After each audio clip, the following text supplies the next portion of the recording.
चलो मैंने फ्लिपकार्ट से वही चुनते वाईफाई कैमरा मंगाया और अभी अनबॉक्सिंग होने वाला है। कुरियर खुद अपने से अनबॉक्सिंग कर रहा है।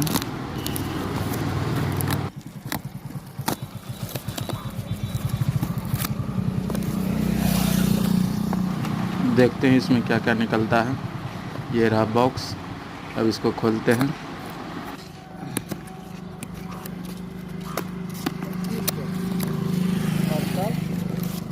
कैमरा, हाँ, ये रहा डाटा केबल और ये रहा चार्जर। अब इस पन्नी से हम निकालते हैं वाईफाई। देख लो ना आदमी सबके संचार वाईफाई वाला कैमरा, ये है वाईफाई वाला कैमरा। वाईफाई वाला था ना।